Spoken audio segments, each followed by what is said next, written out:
नमस्कार, शाम के 7 बजने को है, वक्त हो चला है अपना बिहार का। मैं हूं शुभे मिश्रा आपके साथ। और बिहार को अपराध मुक्त बनाने के लिए बीजेपी योगी मॉडल को धरातल पर उतारने के संकेत दे रही है। मतलब अपराधियों का फैसला ऑन द स्पॉट। पहले डिप्टी सीएम और अब सीएम नीतीश कुमार के मंत्री भी खुले मन से अपराधियों को धमका रहे हैं, उन्हें सुधर जाने की नसीहत दे रहे हैं। लेकिन आरजेडी को योगी मॉडल पर ऐतराज है। आरजेडी की ओर से मंत्री दिलीप जायसवाल का खुलकर विरोध किया जा रहा है। इस वक्त की बड़ी खबर आपको बता रहे हैं। तो बिहार में नहीं बचेगा कोई अपराधी, इसका भी जिक्र किया गया है। भू राजस्व मंत्री का बड़ा बयान आया है कि हर जिले में एसआईटी की टीम का गठन किया जाएगा। राइफल से धमकाने वालों की खैर नहीं, यानी कि बिहार में पूरी तरह से अपराध को कंट्रोल करने की कवायद काफी तेज हो गई है। लेकिन ये कवायद एक तरफ जहां तेज है, दूसरी तरफ विपक्ष की तरफ से इसी पर सवाल खड़े किए जा रहे हैं। इसका खुलकर विरोध भी किया जा रहा है।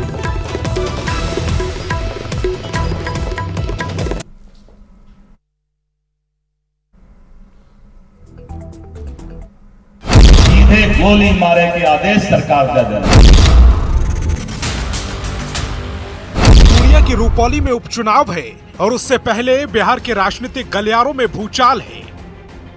ये सियासी भूचाल सीएम नीतीश कुमार के भूमि व राजस्व मंत्री दिलीप जायसवाल के उस बयान पर मचा है, जिसमें उन्होंने प्रदेश के अपराधियों को न सिर्फ चेताया बल्कि अपराध के आकाओं को गोली मारने तक की धमकी दे डाली।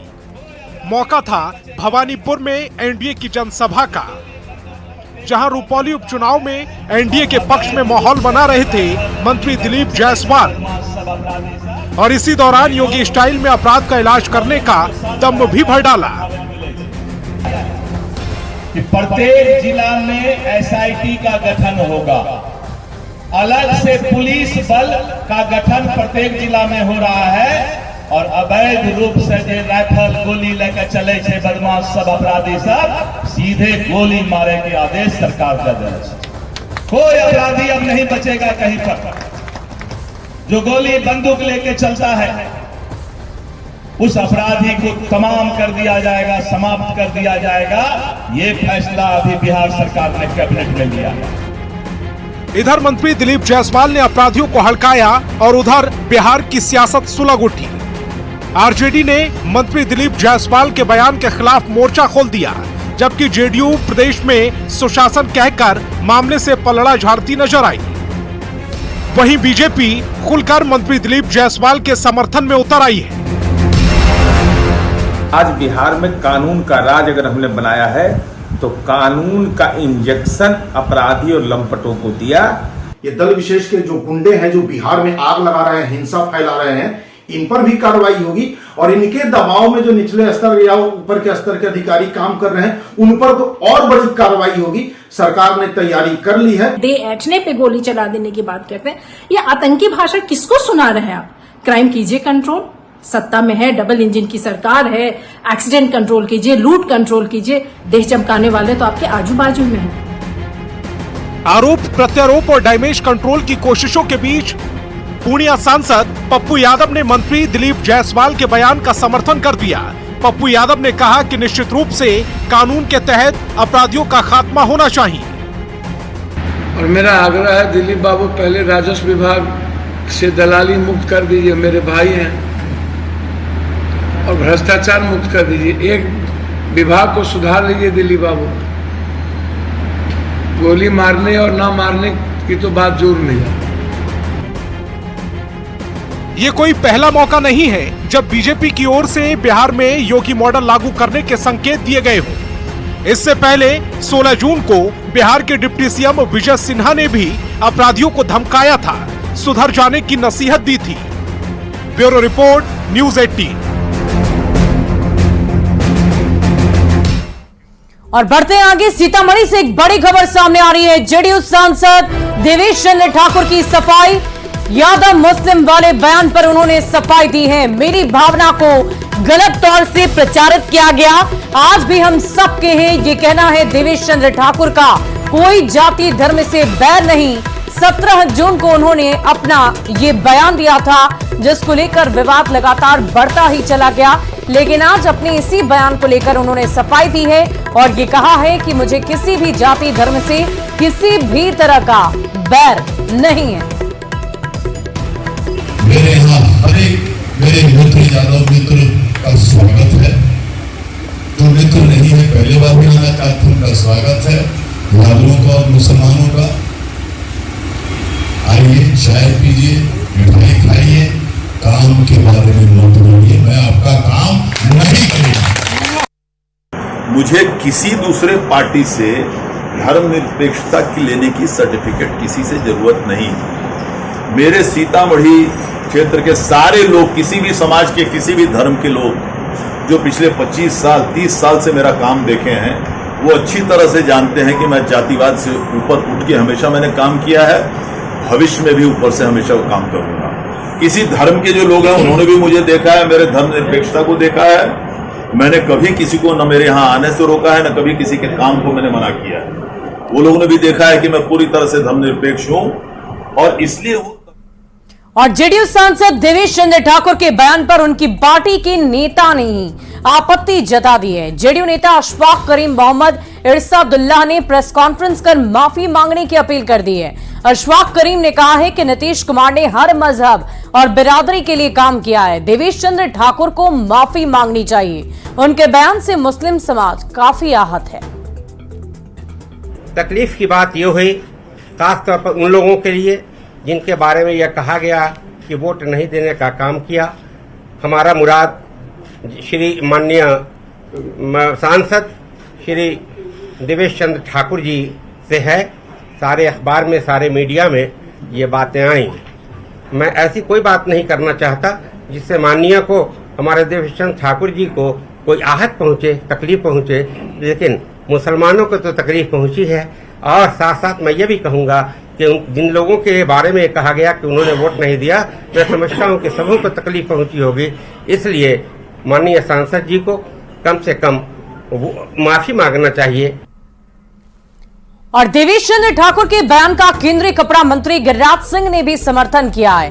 गिरिराज सिंह ने कहा कि उन्होंने अपनी दिल की बात कही है, उनकी पीड़ा कह रही है, क्योंकि वो कितने सालों से एमएलसी थे, वे सभी धर्मों के लिए काम किया करते थे। वोट नहीं मिलने से उनका दिल टूट गया। ये मैं भी देखता हूं कि मुझे भी मुसलमानों ने वोट नहीं दिया। सरकार एक समान भाव से सभी के लिए काम करती है, लेकिन मुसलमानों ने तय कर लिया है कि हम वोट नहीं देंगे। तो ये एक सोची समझी रणनीति है जो सनातन को कमजोर करने का प्रयास है। उन्होंने कहा है, देवेश चंद्र ठाकुर अपने दिल की भावना को कहा है, उनकी पीड़ा कह रहा, क्योंकि वो अपने घर में इतने सालों से वो एमएलसी थे। चांद भी था, क्रॉस भी था, ओम भी था, वो सब के लिए करते थे। उनका दिल टूट गया। ये मैं भी देखता हूं कि मुझे भी मुसलमान नहीं वोट देता। तो आखिर क्यों, जब राज्य सरकार, केंद्र सरकार की सारी योजनाएं समाज के हर वर्ग कोई ज्यादा कोई कम वोट देगा, लेकिन अगर मुसलमानों ने ये तय कर लिया कि हम नहीं वोट देंगे, तो ये एक सोची समझी रणनीति है जो सनातन को कमजोर करने का, भारत में गजवाए हिंद लाने का एक प्रयास है। और गिरिराज सिंह के बयान पर मंत्री मदन सहनी ने आपत्ति जता दी है। मदन सहनी ने कह दिया है कि ये व्यक्तिगत रूप से ऐसे बयान का समर्थन नहीं करते हैं। यहां सभी धर्म का आदर होना चाहिए। अररिया पुल हादसे पर मंत्री ने कहा कि जो भी इंजीनियर है उस पर सख्त कार्रवाई की गई है। हमसे पूछा गया है तो हम तो कह रहे हैं ना कि इस बयान का हम लोग व्यक्तिगत रूप से न समर्थन करते हैं और न ही हम लोग इस तरह के मानसिकता रखते हैं। देश धर्मनिरपेक्ष है, यहाँ सभी धर्मों का आदर होना चाहिए। हम लोग किसी भी धर्म का, किसी भी संस्था का हम लोग कैसे अनादर कर सकते हैं। और सीधा सीधा आरोप लगाना कि कहीं जहर घोला जा रहा है, ये कहीं से भी उचित नहीं है। ये उनकी व्यक्तिगत जो है बयान है, उससे हम लोग सहमत नहीं हैं। और देखिए, इसी बीच एक बड़ी खबर पड़ोसी राज्य झारखंड से आ रही है। झारखंड में जातीय सर्वेक्षण का रास्ता साफ हो गया है। कार्मिक विभाग करेगा जातीय सर्वेक्षण। जातीय सर्वेक्षण कब शुरू होगा, ये तय होना अभी बाकी है। सीएम चंपाई की कैबिनेट की बैठक हुई है और 33 प्रस्ताव पर मुहर लगी है। विधायक से मंत्री तक का वेतन भी बढ़ा दिया गया है। इस वक्त की बड़ी खबर आपको बता रहे हैं झारखंड से, जहां चंपाई कैबिनेट की बैठक में एक बहुत बड़ी प्रस्ताव पर मुहर लग गया है। 33 प्रस्ताव पर मुहर लगा, लेकिन इसमें जातीय सर्वेक्षण पर भी मुहर लगा है। इसके साथ साथ विधायक से लेकर मंत्री तक का वेतन भी बढ़ाया गया।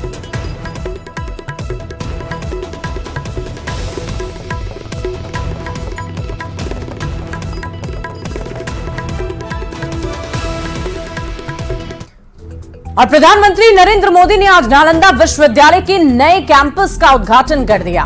पीएम मोदी ने बिहार के प्राचीन गौरव को राज्य के साथ ही देश की पहचान बताया। कार्यक्रम में पीएम के साथ विदेश मंत्री एस जयशंकर और बिहार के राज्यपाल मुख्यमंत्री के साथ थे। दोनों डिप्टी सीएम भी मौजूद थे।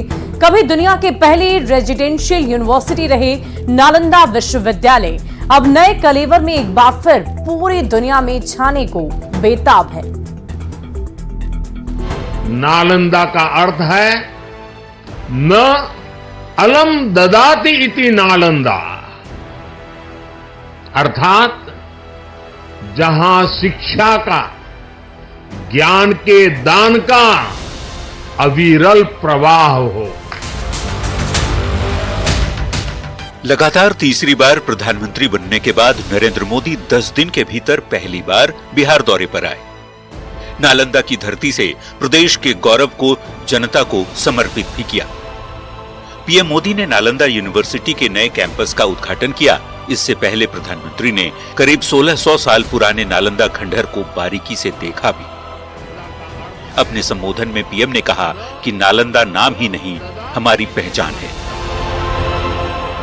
बिहार अपने गौरव को वापस लाने के लिए जिस तरह विकास की राह पर आगे बढ़ रहा है, नालंदा का ये कैंपस उसी की एक प्रेरणा है। नालंदा यूनिवर्सिटी के नए कैंपस के उद्घाटन के मौके पर सीएम नीतीश कुमार ने मंच से कहा कि यूपीए की सरकार ने बिहार की इस विरासत को आगे बढ़ाने में लटकाया, जबकि एनडीए की सरकार ने नालंदा यूनिवर्सिटी के काम को काफी आगे बढ़ाया। इस नए नालंदा विश्वविद्यालय को अंतर्राष्ट्रीय स्तर का बनाना था। इसके लिए हमने केंद्र सरकार से अनुरोध किया। उस समय के केंद्र सरकार था, उसको भी हम लोगों ने अनुरोध किया, इन्होंने कह दिया था, तो वो तो कुछ जल्दी सुन नहीं रहे थे। आदरणीय प्रधानमंत्री जी यहाँ पर पधारे हुए, इनकी सरकार बन गई थी और उसके बाद सही मायने में और के हवाले से बड़ी खबर सामने आ रही है। एसीएस के पाठक राजस्व एवं भूमि सुधार विभाग में ज्वाइन नहीं करेंगे। विभाग से के पाठक का नेम प्लेट हटा दिया गया है। राजस्व विभाग में पोस्टिंग के बाद के पाठक का नेम प्लेट लगाया गया था, लेकिन 4 दिनों के अंदर ही इस नेम प्लेट को वहां से हटा लिया गया। खुद के पाठक ने फोन करके अपना नेम प्लेट हटवाया है। मौके से और अधिक जानकारी दे रहे हैं न्यूज 18 संवाददाता रजनीश कुमार।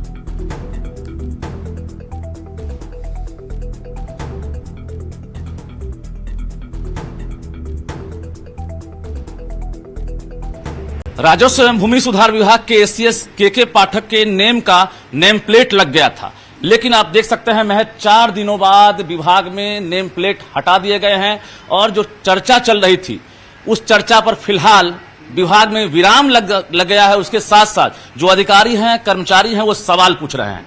न्यूज 18 के पास सूत्रों के हवाले से जो खबर आ रही है, के पाठक ने राजस्व विभाग में ज्वाइन करने से इनकार कर दिया है। इसकी जानकारी विभाग के मंत्री को भी मिल गई है और बिहार की पूरी सरकार को जानकारी मिल गई है कि के पाठक राजस्व विभाग में ज्वाइन करना नहीं चाहते हैं। बता दें आपको, शिक्षा विभाग के एसीएस के रूप में वो काम कर रहे थे, लगातार चर्चे में रहे।